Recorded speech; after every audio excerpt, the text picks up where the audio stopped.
Well, hey, everybody, welcome back to another week of the Fixate Binge Podcast. You've come for a very good episode. I've got a fantastic guest. I can't wait to bring him on in just a second.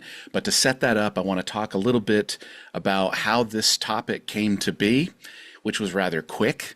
I was contacted by a PR agency in New York City. I was asked to screen a film, which I did, and it's a documentary. And that is the subject of today's episode. And then after reviewing said documentary, I was invited to meet with the director of this documentary, which is always a tremendous honor to be offered that opportunity. And so I think perhaps on the strength of my support for this documentary and my review, I have had the opportunity to sit down with Doug Pray, that's P-R-A-Y, for his wonderful documentary, Louder Than Guns, which is a wonderful blend of bluegrass music, grassroots type discussions on gun violence and the gun debate in our society, in American culture. It's something that we need to be talking more about.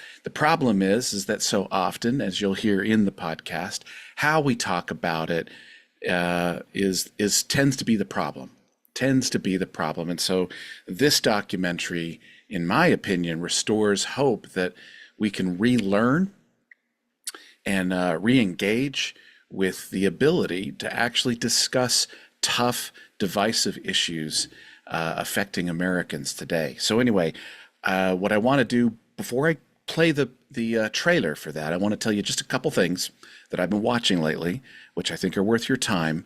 Really quickly, yesterday morning, my daughter and I went to go see a matinee performance of Hokum, Damian McCarthy's latest folk horror set in the rural backwater of Ireland horror film. So it's a very effective horror film starring Adam Scott from Severance and some of these other great shows. It is another great film. And of course, Damian McCarthy wrote and directed A Caveat, which is great. He wrote and directed Oddity, which I watched last year and reviewed and discussed and quite enjoyed. And now he's come out with Hokum, and he is just knocking it out of the park. This is a film that you need to see on the big screen. It's so clever. It's so effective at chilling you to the bone. So this is not a gory horror flick, but it is very, very heavy on visuals and atmosphere, and you feel uneasy watching this, which I think is exactly the point of the film, which has to be seen on the big screen. You have to see it in a dark cinema. So it just opened up this past weekend. I urge you to check it out. Worth the price of admission. Definitely worth the price of admission. The other thing I've been watching is the television series based on the popular movie Man on Fire, which starred Denzel Washington. Well, they've stretched it out into a TV series. It's not a direct sequel or anything. It's just a retelling with a different story in a different location. This takes place primarily in Brazil, and it takes place in some really impoverished places of Brazil. So these neighborhoods where you have these homes that are built on top of each other. I'm sure you've seen images of this from Rio or Sao Paulo, favelas. They're very poor neighborhoods, but they're very close-knit. And a lot of the filming takes place in these neighborhoods. Sometimes it felt like I was watching City of God. That is a great film, very violent film, but it gives you a glimpse of how violent the inner city or some of these suburban neighborhoods outside of the city can be. But anyway, that's not the point. The point is that the film takes place in Brazil. There is a series of events, and our main character is named Mr. Creasy, of course, and he is responsible for trying to solve some problems and trying to protect a very sensitive person under his care, as did the movie. I'm trying not to spoil anything. And it's played by Yahya Mateen, who, of course, is just such a great actor. The last time you saw him was in Disney Plus's Wonder Man, which is a fantastic show. So I'm watching that currently. It's very, very good. My wife and I are slowly moving through from season four. So the season four just dropped. We're slowly moving through some of those episodes. That's basically what we've been catching and watching lately. Now, without further ado, let me play for you the trailer for Louder Than Guns. Another day in America, another mass shooting at a school, this time Nashville. Let's make Nashville the last grave we will dig for a child murdered in their classroom. So let's do this. I'm eager to start this conversation. Wherever you guys are playing on tour, invite people to the table to have the hard talk about guns. People on all sides of this issue. I guess I feel like I'm the man for the job, and I don't want this job. How many of us at the table own a firearm? You know, maybe a show of hands. How many people have lost someone in their lives because of gun violence? And I carry a gun everywhere. I carry it because for me, I'm taking responsibility and accountability for my safety, the safety of my community, and the safety of my family. I may look like I'm a tough gang-banging street dude, but I've never touched a gun in my whole entire life. Don't plan on it. I don't own an assault-style rifle, but I'm still a gun owner and a Republican, and I want change. What's different about the United States that causes this to be something we even have to talk about? People are really hurting, and they're hurting, and there's a gun within arm's length. And I thought, oh my God, it's not just our city, it's not just our school, it's her class. I don't want to take your guns. I want to be safe. I don't want another mom to have to experience this. I've never been opposed to doing things that make sense. And I think a lot of gun owners are the same way. They just feel attacked. And both sides. Everyone feels attacked. Why do we have to be like that? Can we not just be adults and have a conversation? Think louder than guns, more powerful than bullets fly. I think this is great. Contrary to what the news media or social media might have us all believe, we don't actually hate each other and want to tear out each other's throats. Sitting across from each other and talking about it is how we know that we're all not too far away from what we want. Though I might disagree with somebody, I share a common feeling of wanting to get over the impasse. And you guys are helping me do it, and I'll help you do it, and we'll help others do it. And together, let's get up and over, because these days have got to get behind us. I feel like this is something that we as a nation go to hell for if we don't try something. Okay, so that is the trailer for Louder Than Guns. My guest today is the director, Doug Prey, and I can't wait for you guys to hear about our conversation and how this film came to be. Here it is. Doug, oh my goodness, it's so nice to meet you, and I can't wait to get into all things Louder Than Guns. How are you today? I'm doing fine. Thank you so much for meeting with me. What an honor it is to have this opportunity to discuss this wonderful film. I suspect it's so hard to know where to start because we're at a point, it feels like, in our country, the national discourse, it really has devolved into mudslinging and shouting. And there was a moment early on in your documentary where you capture this audibly. There's a cacophony of sound bites. And it really isn't leading us anywhere but to the same point we began, stalemate, and we're not moving the needle. And I'm just so inspired by your film because it feels like you found a way, working with Ketch, how to break through the political logjam to have a conversation where so many different people can sit down and discuss this with respect and have a civil discourse. It's hard to craft that into a question, but was that your intent going into this project, is to work with Ketch and create a better approach to this problem? Yes, and the approach is really simple. It's not a specific call to action. It's not a bill or a law that we're saying, you got to watch this film and then go vote, or we'd like people to take action, but it's Literally, people say, "What's the call to action?" I say, "Talk." And imagine this in 2026. Listen. It doesn't happen. It And doesn't. like you said, everybody runs to their corners. And if you're considered, I'm going to play the stereotype game. If you're considered anti-gun, you're like, ban everything. And if you're pro Second Amendment, you're like, they're coming to take my guns away. I'm never going to give up on this. And they're in the corners. And the crazy thing is, and I only found this by making the film, I think 80%, I've made that up. Sure. 80% of America agrees. I think we're all really close to wanting safer schools, safer malls and movie theaters and everything else. And so I don't mean to make it so stupidly simple. I'm just trying to say that was the intention. So here's how it came about, Yeah. because that's what you asked. Ketch Secor, there was a killing in his hometown of Nashville, and it deeply affected him. And until you've had a mass shooting in a school in your town or nearby, it's a different thing. It's news versus, oh my God, this is my community. It really affected him. At the same time, he's always known that his crowds were a total mix of people who were from red states or blue states, who were hippies or rednecks, who were conservative or liberal, who were this gun owners and non-gunners. Just kind of the one cool thing about Old Crow Medicine Show, they're a bluegrass country Americana band. They attract everybody. And that's kind of cool. Like so he had this window.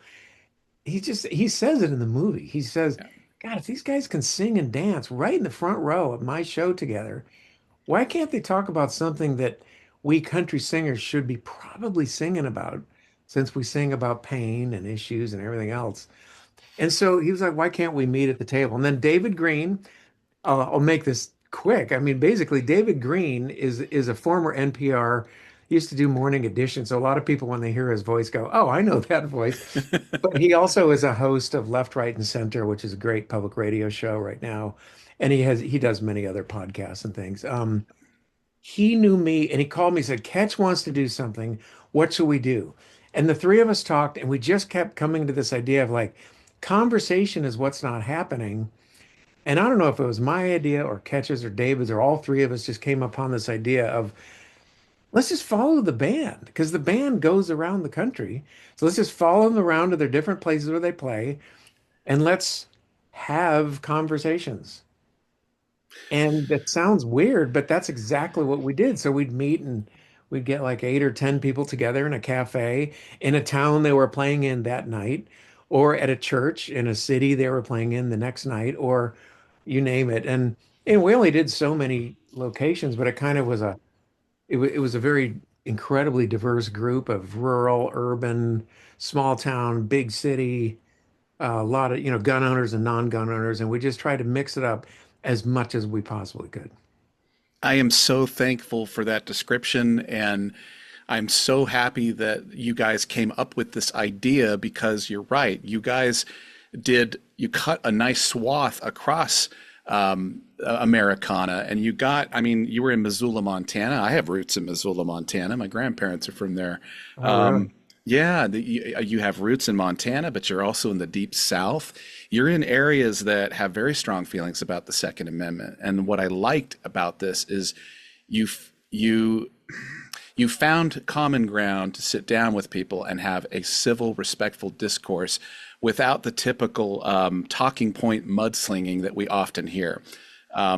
It isn't helpful to have Charlton Heston shout from my cold, dead hands. It isn't helpful because I think because of political tribalism, too many of us go into our bubbles and go into our shells. And like you said, go to our separate corners and don't come together. And it's amazing that you found so much common ground. That was the bit that was the most inspiring to me, was watching how much common ground you guys found. Was that what surprised you? Were you worried that you might run into very strong, reactions? Yeah, no idea what would happen. I didn't know if I, as a director, because I wasn't on camera, I didn't know if I'd be like a referee saying, "You guys, calm down. It's please, civil discourse." It wasn't like that at all. I mean, partly because we set it up so we would invite them to the conversation under the guise of we want to have a respectful conversation about guns in America. We assure you this is not a partisan discussion. Yeah. We promise you we're not out to isolate you or kind of gotcha type thing. And then when they would arrive for the conversation, because they were as sort of unknowing as we were in some ways, I would speak to them at the beginning before the cameras rolled and tell them the usual thing I tell any group, like, please don't look at the camera, just be yourselves. If there's anything that you say that is like really, really is going to bother you, just let me know. You're in good hands. I'm the editor. Like, Yeah. like if they said something that was embarrassing or too personal or, and that, by the way, never happened. But it was just, I said to them, and David, I think, also talked about this with them in Catch too. This is not reality TV. We're actually not looking for conflict. What we're looking for is common ground. We're looking to find out where you all come from so that we can understand you better. And the more you disagree, the more we're hoping that you'll actually just listen and be respectful. So those were kind of ground rules of just talk about anything you want. Feel free we didn't mind if there was some heated debate. Sure. But so long as people were really listening. Because if you're a typical, I'll admit, I come from this background. I'm definitely kind of a typical liberal, sort of wanted to ban everything kind of guy for much of my life. And the more I met gun owners, like real proud gun owners who might have 10 or 15 guns or hunt all the time, or maybe they even have an AR, or like, you're like, whoa, why? How is that possible? The more you understand their heritage, where they came from, how they came upon that. It completely changes the nature of the conversation. All I'm really saying is when you listen to and it works the other way too. Yeah. When a gun owner who's like very pro Second Amendment really understands where somebody else might be coming from, who's never touched a gun, never wants a gun in their house, they kind of come to the conclusion that the person who doesn't want guns in their house does it because they want to have their house safe for their children. The person who has guns in their house often does it because they want to have safety for their children. And so you realize, okay, we all want the same thing. Yeah. We all were brought up in very different ways.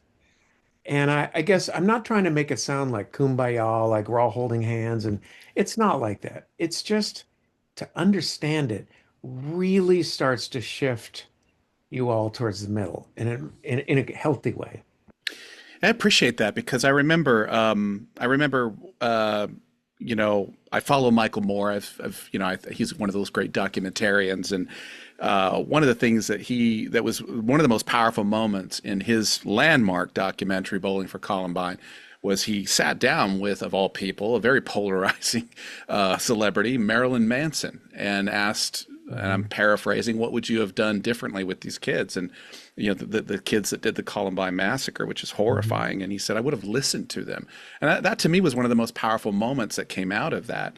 And he talks about going into parts of Canada, people don't lock their doors. And it's weird because I bet you if you sit down with the people that have home alarm systems and Nest and everything else, that their houses are on lockdown. It's like Fort Knox. And then you can talk to the same people that live in small town America that don't lock their doors. I think they'd all want the same thing. I'd love to live in a community where we don't have to lock our doors, where your neighbor had your back. We all want the same thing. Why can't we talk about how to get there? And that's the thing that I love so much about Louder Than Guns. And you also realize that people from very different communities. I guess what I'm trying to get at is there's nothing that excites me more when I'm making a film than shattering stereotypes.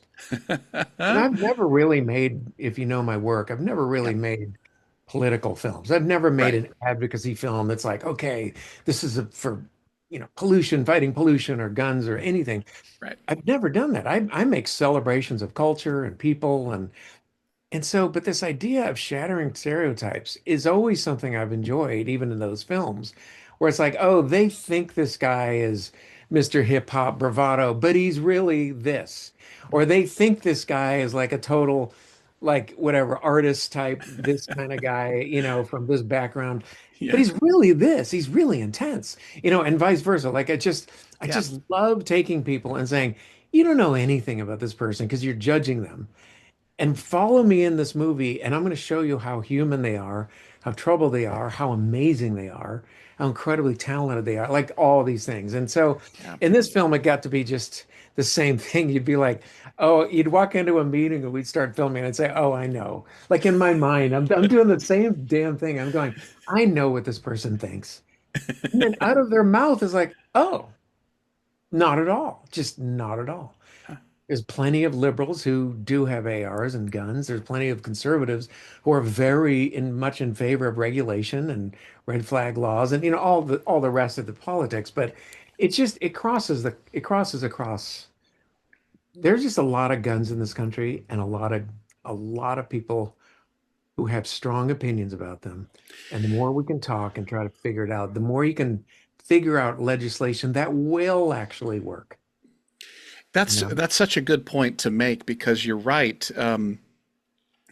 The political tribalism, which I talked about earlier, it tries to put there's two sides to the fence. There's the people that want it and people that don't. And one of the things that came out of your film was like, no, there's a lot of gray people as well. Like you just said, there are liberals with AR-15s. There are, like, my father, I'll just reference him. I don't think he's going to listen to this. He's a big time Trump supporter, big time Second Amendment supporter, doesn't own a gun, doesn't want guns. Why?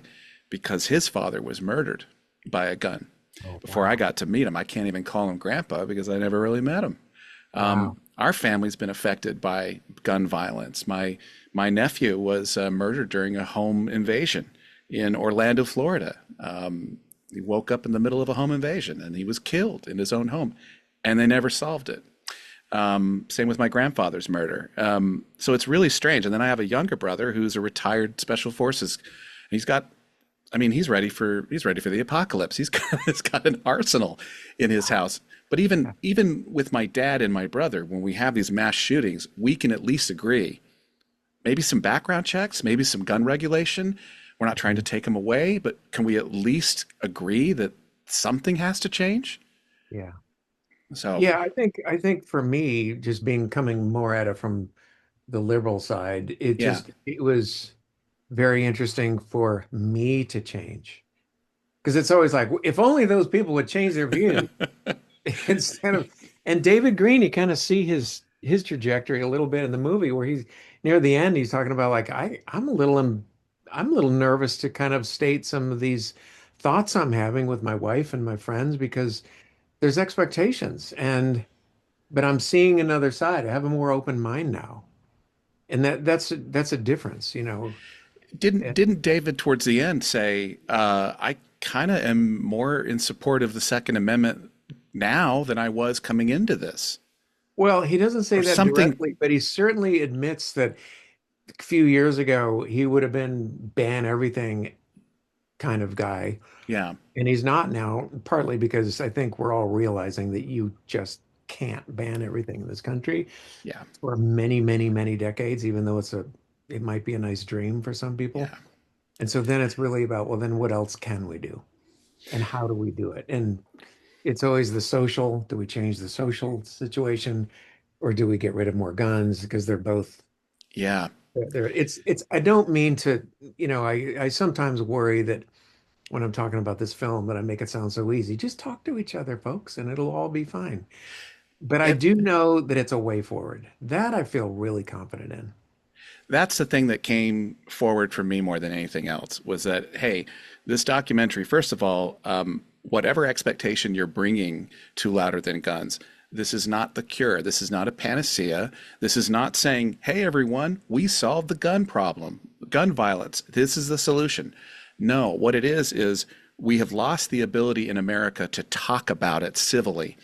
This is this documentary gives us some hope that there is a way to sit down with people with wildly political and culturally divergent opinions, opposite ends of the spectrum.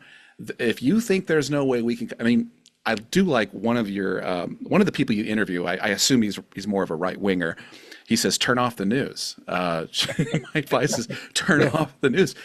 He couldn't be more right. Turn off the news, and you'll find out how much we have common ground.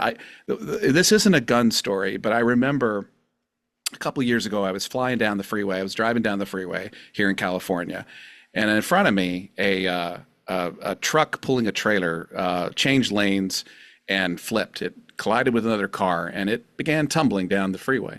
Ooh. Well, I immediately pulled over, as did everyone else, and I ran to see if I could help whoever might be injured. And we were pulling people out of this truck some of them were unconscious. And there was a lady with a Biden bumper sticker on her car that was helping.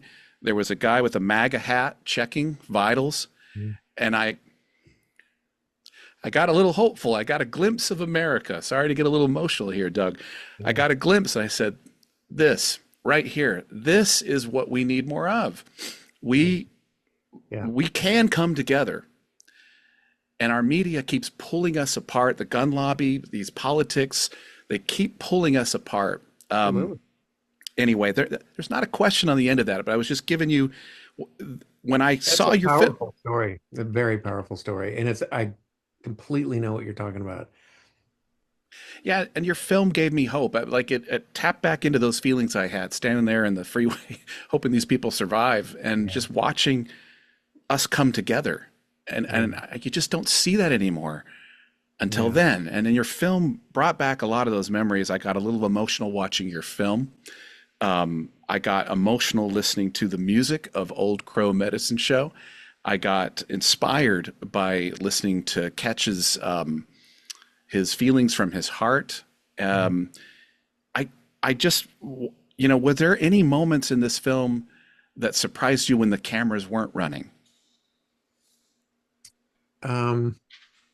You mean where we were on location or something? Correct. Yeah. Not so much, because we kind of covered a lot of stuff, and I tend to want the cameras to be rolling almost all the time. Like, please keep filming them when they're coming in and getting ready and everything else. So not so much that, but it was just after each session, there's only so many. The film is a collection of conversations and musical performances and some other meetings and things. After each one, Ketch and Dave and I would get back in the car or whatever, go into our next thing. And we would always be like, God, I can't believe how much those, like, you remember when that guy said that thing? And they were meeting across the table, and I never thought I'd see that. And it's sort of like your reaction a little bit. And it just was exciting. And I remember distinctly after we were in Owensboro, Kentucky, talking to, for sure, more of a rural type, small city group, who would be easier to stereotype. And then we were in inner city Chicago with a strongly urban group of people who are around all different kinds of shootings all the time in Chicago. Obviously, just the intense statistics there. They're talking about gun deaths, and the responses they have were literally verbatim identical. Verbatim. There were people in Chicago saying the exact same, and on both sides.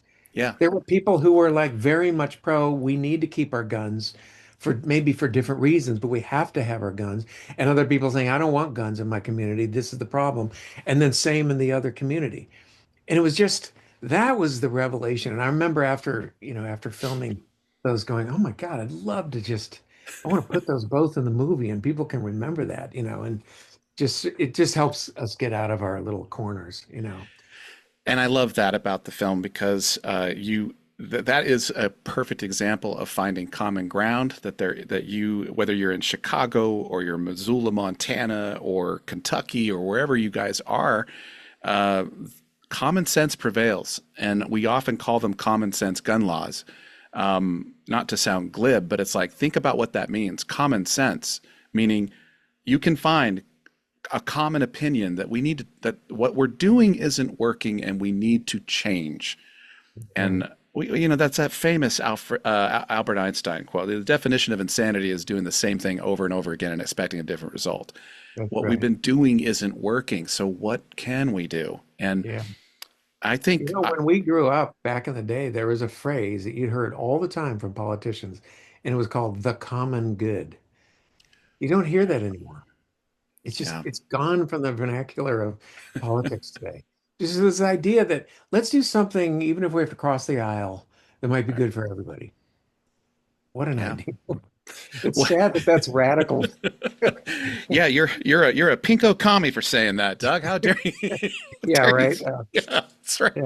Yeah, I did you ever observe Ketch himself change during the course of making this film? Maybe not politically, but maybe emotionally or spiritually, because we know how he felt after the Covenant shooting in Nashville.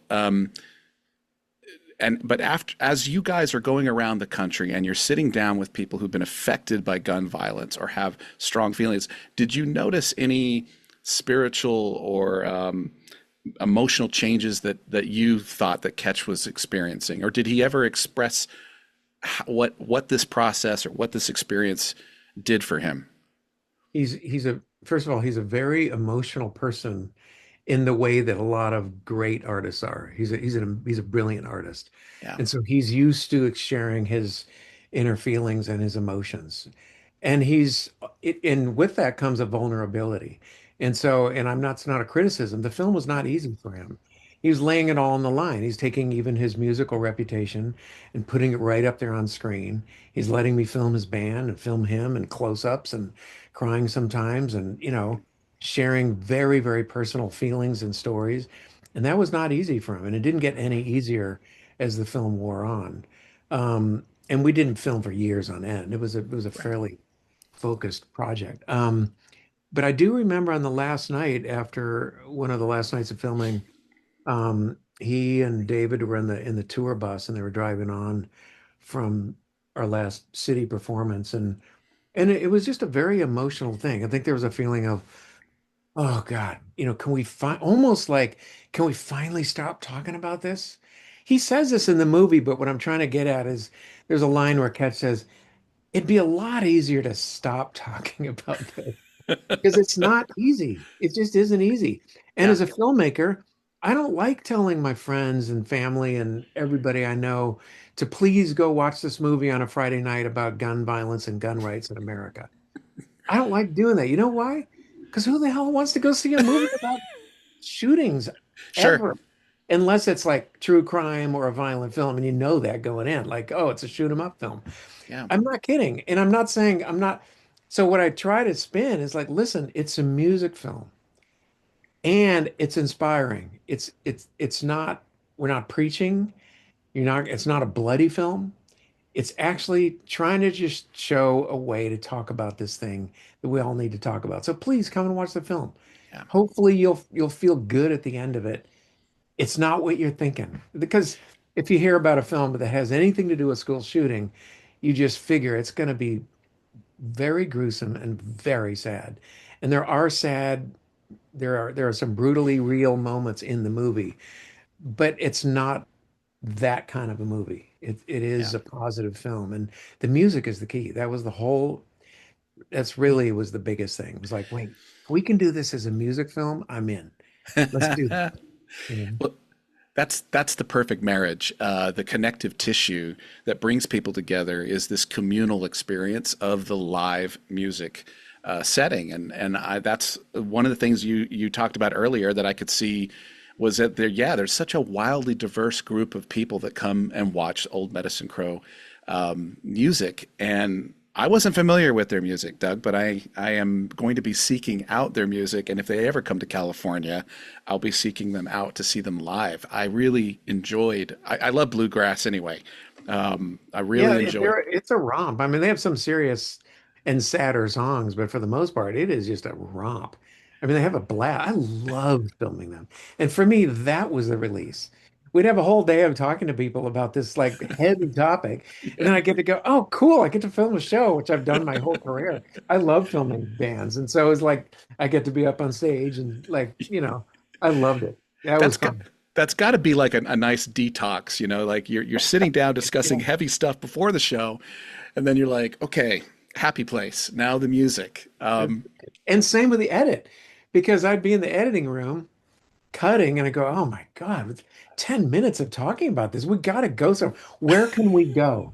I know, a performance. Go into the music. That's it. Cue the music. I mean, honestly, it's you call it a detox. Yeah. The detox, even in the film itself, is like every 5 to 10 minutes you get a nice burst of music, and it's it really does help. Sometimes we need that. I think when we're dealing with such tough topics, such polarizing subjects, we need to come up for air. It's really why I like the use, the very careful use of comedy in tragedy. Is sometimes you need to give your audience or your viewers or those that are interacting with your art, you need to give them oxygen to come up for air, because it is overwhelming. I love this film from beginning to end. I didn't go into it thinking this is going to change the world. Goodbye, NRA. You're in the dustbin of history. That's not what it was about. And you've said it so beautifully. This is about moving the conversation. This is about restoring our ability to actually talk about a subject that the media, I think, would love to keep us not talking about. Arguing just seems to be so much more entertaining to watch. But it sells more. It makes money. Yeah. I mean, honestly, it just does. That's the problem with our culture, is like, it just sells so much more to have people just hating each other. It's way more entertaining, even for you and me. It's clickbait. Yeah. It's just like, oh, what did he say? That's ridiculous. Let me watch. I don't want to see what this reasonable person is actually contemplating over here. Yeah, exactly. Yeah, exactly. Because that's not interesting. We all like to watch verbal car crashes. It's so sad. Oh my God, it's so sad. Well, I really. I can't speak highly. I can't speak more highly about the film. I loved it from beginning to end. I would love to see what happens from here. I would love for more of these kind of barbecue joint, barbershop get-togethers with concerned citizens. We have to make space for liberals, and I am one. We have to make space at the table for law-abiding Americans who support their Second Amendment. And Absolutely. I love that your movie said, no, you count. You have a space at this table. We're all Americans, and you have a spot. You have a voice. We're not trying to silence you. We're not trying to take your guns away. We're trying to let you know you have a voice. We respect you. We want to hear you. And there's, as much as the film was louder than guns about having a conversation, a big part of this film was about having the ability to listen. Mm-hmm.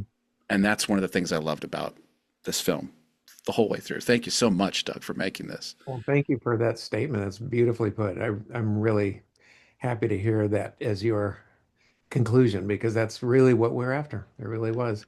And you never know until you're done with the movie, but that's really what we realized we had on our hands. Well, that's all I have from me. I'm a fanboy of the Old Crow Medicine Show, and I'd love to meet Ketch someday. So maybe I'll get a ticket and get lucky out here sometime. Well, we're hoping, as the movie spreads out across the country, we're hoping to have impact events where you show the film and you have a community discussion and different things like that. Sometimes it can be musical with Ketch playing and other things, and we're not sure, it's all being formulated. We're just so happy we're opening in New York City next week, and then we play in Nashville on the 11th, and out from there, out in many other cities after that. So well, I'm gonna shout. There's a review embargo until May 4th. I'm very prolific with film reviews. I write long form film reviews on Letterboxd, and I will be shouting your film from the rooftops in my personal limited sphere of influence. And if there's anything else you guys need from me going forward, happy to support and promote in any way I can. Thank you so much. I'm incredibly honored. Thank you. Thank you. Thanks, Doug. Okay, everybody. So that is my interview with Doug Prey. The film, again, is called Louder Than Guns. You need to be paying attention to this film. It's an incredible documentary.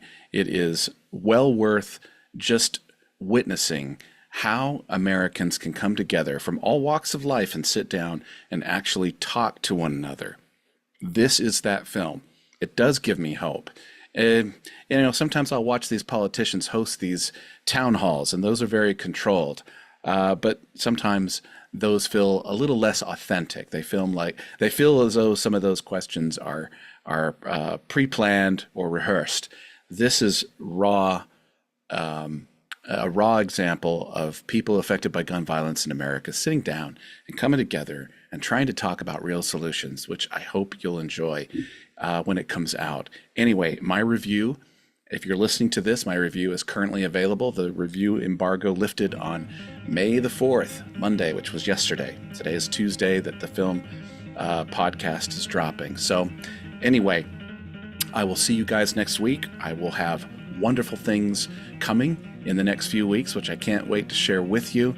I appreciate all of you. Thank you for listening. I hope you take very good care of yourself. I hope you're in a happy place, in a happier phase of your life. And if not, I hope you understand what you need to do to get there. Anyway, enough from me. I'll see you next week. Bye-bye.